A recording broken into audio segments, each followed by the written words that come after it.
નમસ્કાર, સ્વાગત છે આપનો ડે સ્પેશિયલ કાર્યક્રમમાં. આપની સાથે હું છું શિવાની. ડે સ્પેશિયલમાં આજે વાત કરવી છે ચોમાસામાં આપણે વરસાદને લઈને તો એલર્ટ આપી દઈએ છીએ, રેડ એલર્ટ આપીએ છીએ, ઓરેન્જ એલર્ટ આપીએ છીએ અને એટલે જ લોકોને સાવચેત રહીએ છીએ.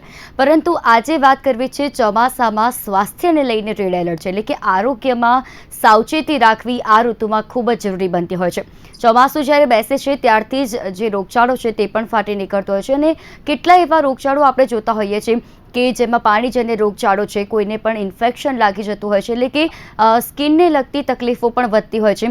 સાથે વાત કરીએ તો જે નાના બાળકો છે, નવજાત શિશુ છે, તેમને સૌથી વધારે તેની અસર પહોંચતી હોય છે, વૃદ્ધોને તેની અસર પહોંચતી હોય છે. તો ચોમાસાની ઋતુમાં આરોગ્યની કાળજી કેવી રીતે રાખવી અને કેવા પ્રકારના રોગો અત્યારે થઈ શકે છે, કઈ બીમારીઓથી આપણે બચવાની જરૂર છે અને કેવી રીતે સાવચેતી રાખવી જોઈએ. સાથે વરસાદી મોસમમાં સાવચેતી જ સૌથી મોટી એક પડકાર ઊભો થતો હોય છે, તેની સામે જ આપણે ધ્યાન રાખવાનું હોય છે.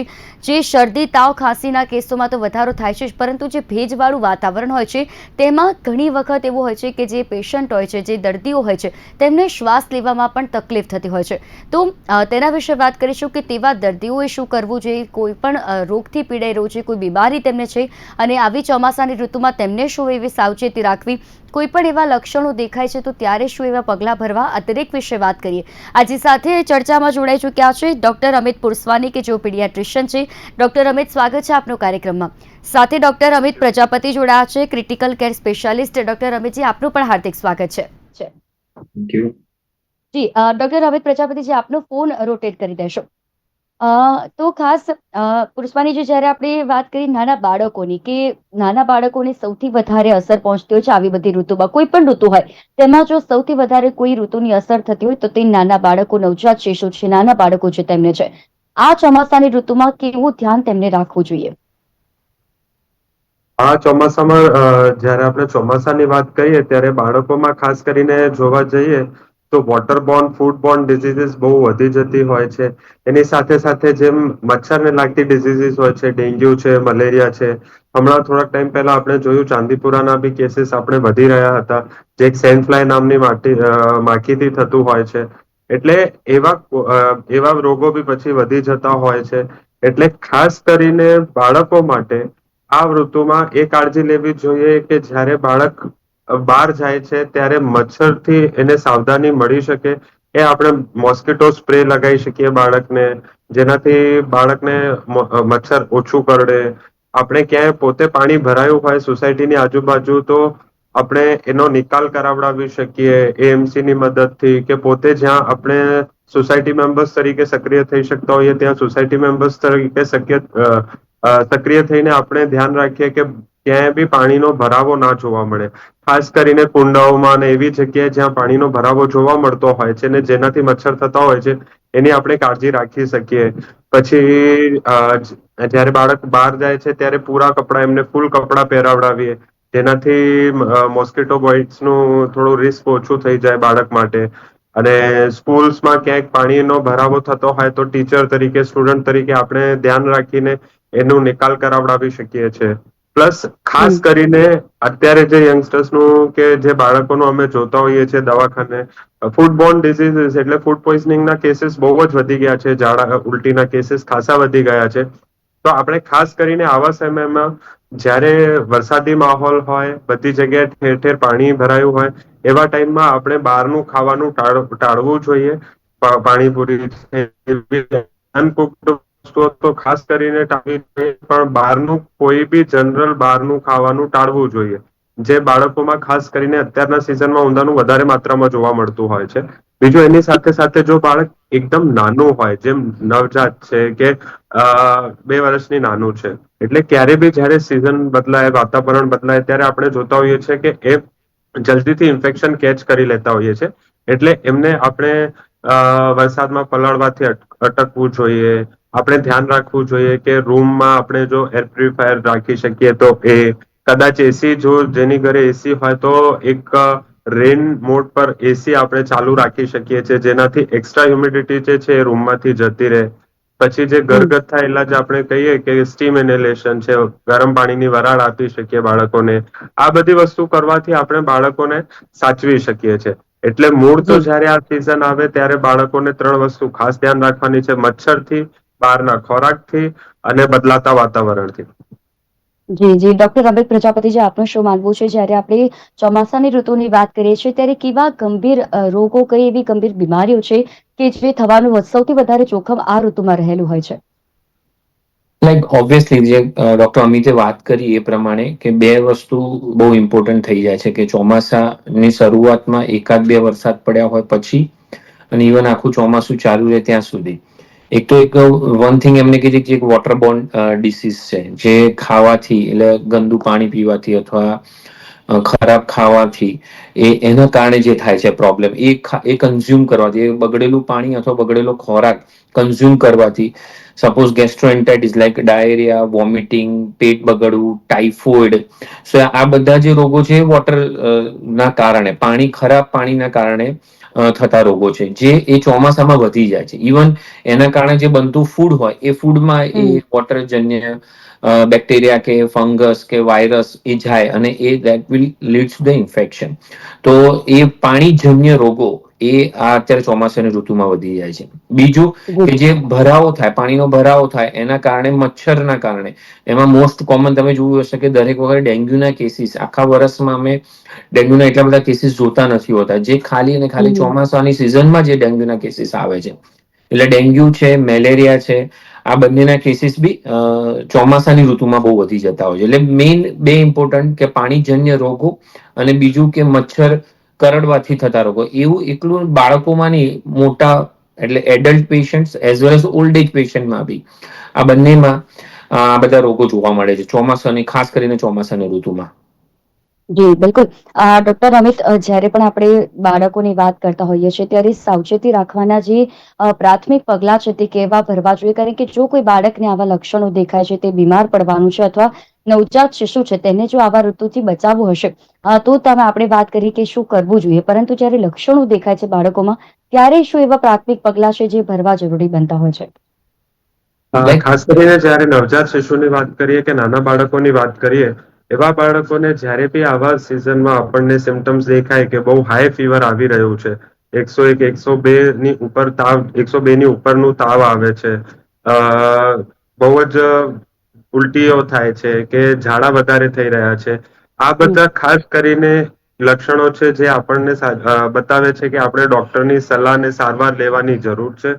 જો સેજ તાવ આવ્યું છે કે આપણે 100 ની આજુબાજુનું તાવ છે તો આપણે ઘરે એકાદ દિવસ રાહ જોઈ શકીએ છીએ. પણ જ્યારે બાળકને શ્વાસ લેવામાં તકલીફ પડે છે, બહુ જ વધારે પડતી ઉધરસ આવે છે કે બહુ જ વધારે પડતું નાકમાંથી પાણી જાય છે કે ઉલટીઓ થાય છે બાળકને કે ઝાડા થાય છે, તો એવા પરિસ્થિતિમાં આપણે ડોક્ટરની સલાહ અને સારવાર લેવી જોઈએ. જે બી તમારા નિયરેસ્ટ ડોક્ટર હોય એમની સલાહ અને સારવાર લઈને, અને મેડિકલથી ઘણી વખત અમે અત્યારે સિઝનમાં ખાસ કરીને જોતા હોઈએ છીએ કે આપણે ડોક્ટર જે રેગ્યુલર છે એમની પાસે નથી જઈ શકતા, તો મેડિકલથી દવાઓ લઈને પેશન્ટ પોતાના બાળકોને આપતા હોય છે, જે હમ. એક ખોટી વસ્તુ છે. એવું ના કરવું જોઈએ. તમારે ખાસ કરીને એવી પરિસ્થિતિમાં, આવી સિઝનમાં ડોક્ટરની સલાહ સારવાર સાથે જ આગળ વધવું જોઈએ. મેડિકલથી લાઈન દવા ના પીવડાવવી જોઈએ. અને જો તમારે ના આવી શકાતું હોય, ના નીકળી શકાતું હોય, તો તમારા ડોક્ટરને ટેલિફોન કન્સલ્ટેશન દ્વારા અત્યારે ટેમ્પરરી આપણે એને શું ટેમ્પરરી કરી શકાય છે બાળક માટે એ સૂચના લઈ લેવી જોઈએ, અને પછી બાળકને ડોક્ટરની પાસે ટ્રીટમેન્ટ માટે લઈ જવું જોઈએ. બાળકોમાં બહુ જલ્દી ડિહાઇડ્રેશન થતું હોય છે જ્યારે ઝાડા થાય, હમ. ઉલટી થાય, જલ્દીથી એ લોકો ડિહાઇડ્રેટ થતા હોય છે. એટલે બહુ બધી વાર રાહ જોવા કરતા સમયસર ડોક્ટરની સલાહ અને સારવાર આપણને જોખમી વસ્તુઓથી બચાવી શકે છે. જેમ ડેન્ગ્યુ બી જી. આપણને જલ્દી ખબર પડે તો એ જોખમી થતા આપણે અટકાવી શકતા હોઈએ છીએ. જેમ એને ડેન્ગ્યુ હિમરેજિક ફીવર કે બાળક માટે ક્રિટિકલ થતા આપણે અટકાવી શકીએ જો આપણે સમયસર એની રિપોર્ટ્સ ને સમયસર એનું પ્લેટલેટ મોનિટરિંગ ને બધું કરી શકતા હોઈએ. એટલે બધા જ રિલેટિવ્સ માટે મારી એક જ સલાહ રહેશે કે જ્યારે આવી સિઝનમાં પહેલા તો હમ. પ્રિવેન્ટ કરવાનું છે, જે 3 વસ્તુ કીધી એનાથી. અને જો આપણે પ્રિવેન્ટ કર્યા છતાં બી તમારા બાળકમાં સિમ્ટમ્સ જોવા મળે છે તો હમ. ડોક્ટરની સલાહને સારવાર લઈને એની ઈલાજ ચાલુ કરી દેવું જોઈએ. જી.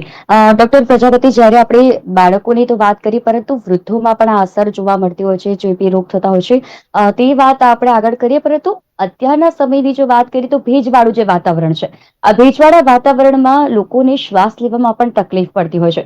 આવા દર્દીઓએ શું કરવું કે જેમને પહેલેથી આ શ્વાસ લેવામાં તકલીફ પડે છે અને અત્યારના સમયમાં પણ તેમને સૌથી વધારે તકલીફ પહોંચતી હોય છે ત્યારે? રાઈટ.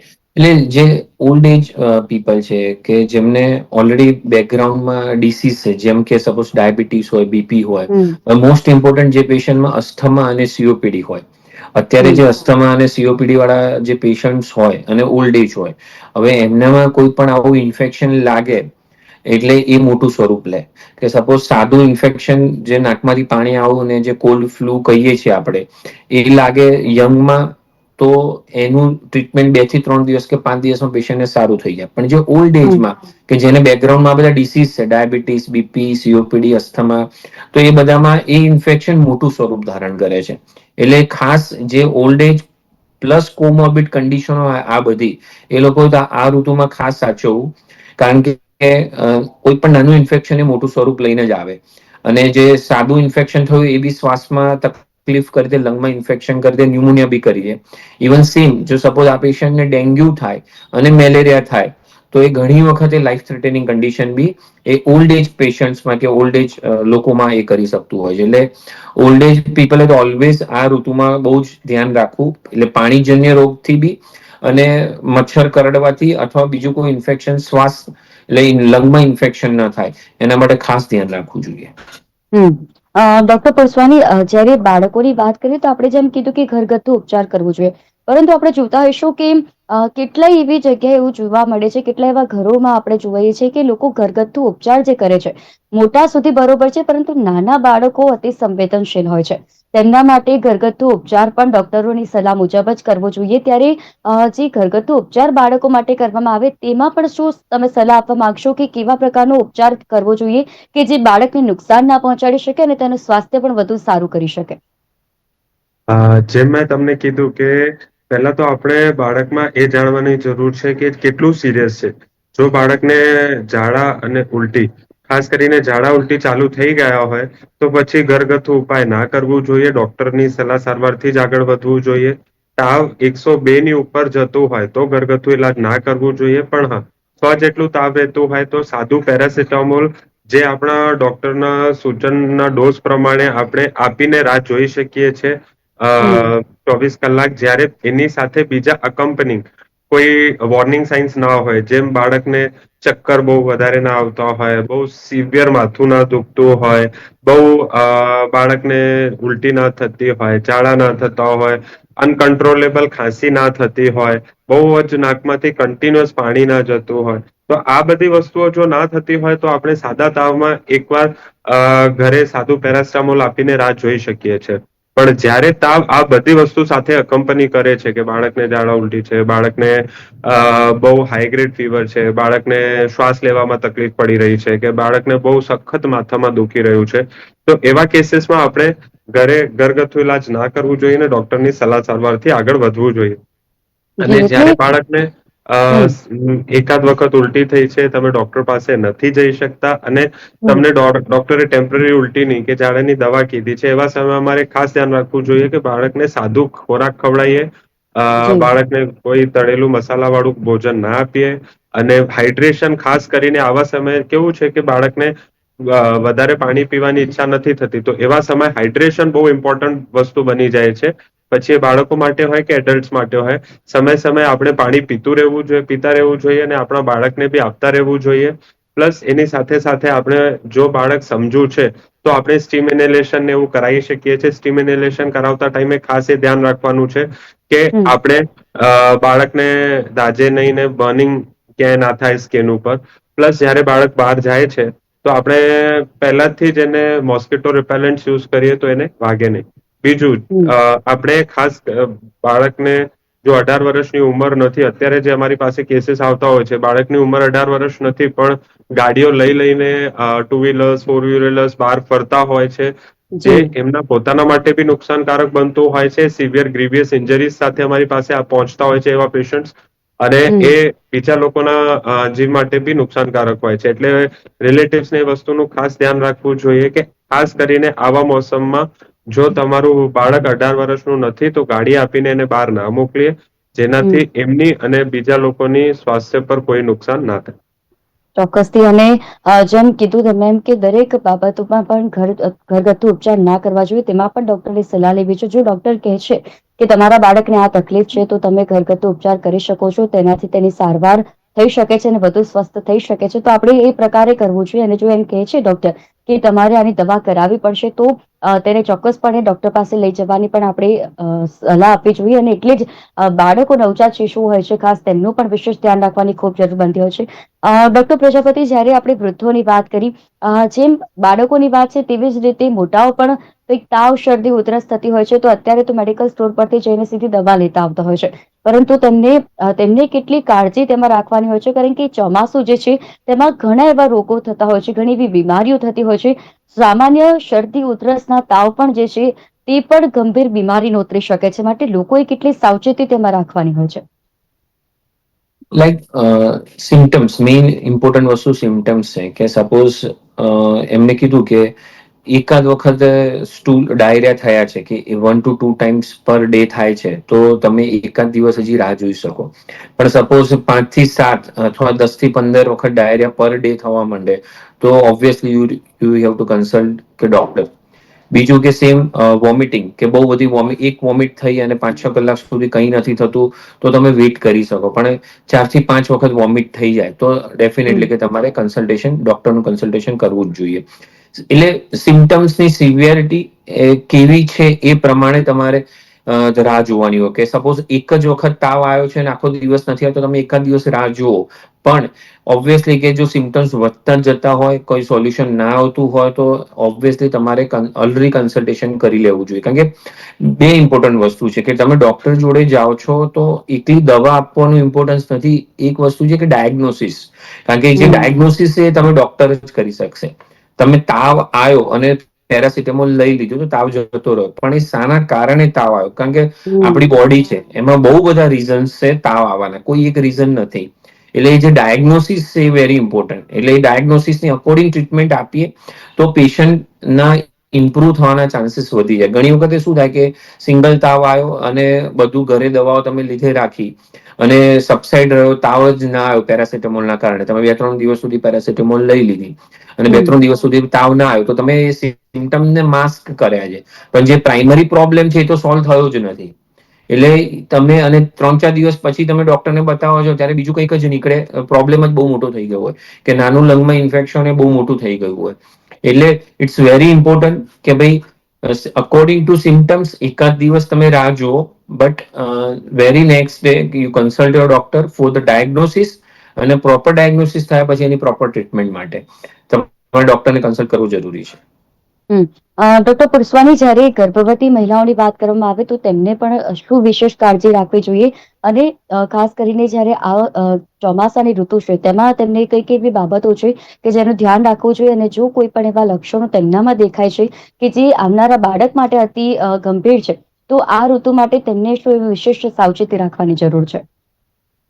જ્યારે આપણે પ્રેગ્નન્ટ મહિલાઓની વાત કરીએ, હું એક અઠવાડિયા પહેલાનું તમને કેસ જાણ કરવા માંગીશ કે હમ એ 8 મહિના પ્રેગ્નન્ટ હતા, બહાર ગયા હતા, ઘરેથી કંઈક સામાન લેવા ગયા હતા કે કંઈક સામાન ઉચકવા ગયા હતા, અને એમનો પગ પાણીમાં લપસી જવાથી બાળકને જે અર્લી ડિલિવરી થઈ હતી ને પછી આપણે બાળકને કાચની પેટીમાં મૂકવું પડ્યું હતું.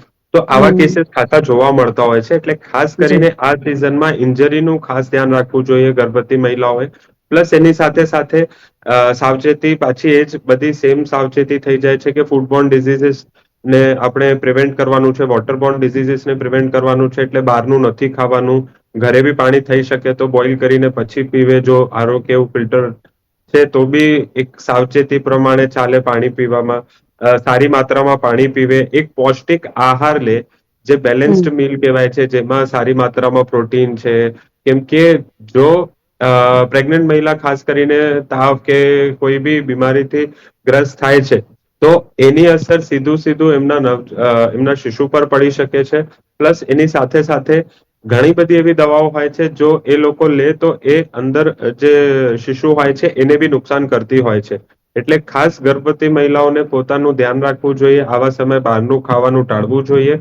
હમ પ્લસ એની સાથે સાથે બહાર નીકળવાનું બી ટાળવું જોઈએ જ્યાં સુધી બહુ અર્જન્ટ ના હોય. જેનાથી એમને વરસાદના રોગોથી આપણે બચાવી શકીએ. પ્લસ એની સાથે સાથે મોસ્કીટો બાઇટ્સ થી બચવાની જે બી આપણે પહેલા વાતો કરી એ બધી વસ્તુઓનું ખાસ ગર્ભવતી મહિલાઓને ધ્યાન રાખવું જોઈએ. ડોક્ટર પ્રજાપતિ, જ્યારે આપણે આ વિષય પર વાત કરી રહ્યા છે, ચોમાસામાં કઈ કઈ બીમારી થવાનું જોખમ છે તેના વિશે વાત કરી.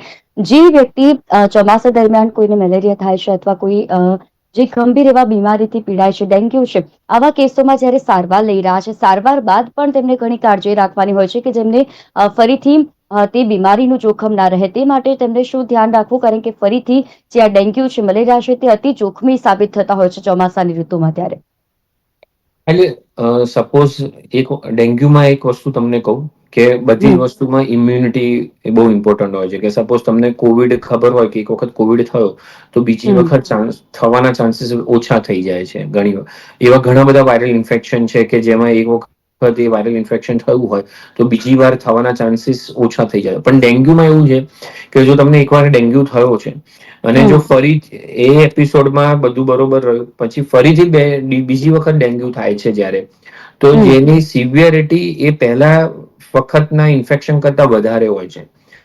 એટલે અમારી જોડે જેટલા પેશન્ટ આવે એમાં જેને સેકન્ડ ટાઈમ ડેન્ગ્યુ થયો એમાં મોર્બિડિટી મીન્સ જોખમ, જીવનું જોખમ અને બીજી બધી પ્રોબ્લેમ થવાના ચાન્સીસ વધારે છે. એટલે ઓબ્વિયસલી કે જેને એક વખત ઇન્ફેક્શન થયું હોય એટલે ઓવરઓલ એની ઇમ્યુનિટી ડાઉન થઈ હોય અને જો તરત ને તરત એને ફરીથી બીજું ઇન્ફેક્શન થાય તો એમાં જીવનું જોખમ વધી જાય છે અથવા એ ડિસીઝની સિવિયરિટી વધી જાય છે. એટલે ઓબ્વિયસલી કે એક વખત ઇન્ફેક્શન થયું, તમે ડિસ્ચાર્જ થયા, તો જે કેર પહેલા લેવાની વાત થઈ છે બધી જ કેર તમારે પોસ્ટ ઇન્ફેક્શન બી લેવી જરૂરી છે.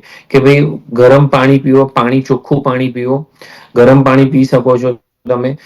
હેલ્ધી ફૂડ મીન્સ એકદમ હેલ્ધી ખોરાક લો, કે એવો કોઈ ખોરાક ન લો, બહારનું ખાવાનું ના લો કે તમને ફરીથી ઇન્ફેક્શન કરે. અને તમારી ઇમ્યુનિટી બુસ્ટઅપ કરવા માટેના બધા જ પ્રયત્નો, રિહેબિલિટેશન જેને અમે અમારી સાદી ભાષામાં કહીએ છીએ, મેડિકલ ભાષામાં કહીએ છીએ, તો એ રિહેબિલિટેશન ઇઝ વેરી ઇમ્પોર્ટન્ટ. કે જ્યારે તમને ડિસ્ચાર્જ કરીએ અમે અને જે તમને ઇન્સ્ટ્રક્શન આપે તે હો ટુ ફોલો.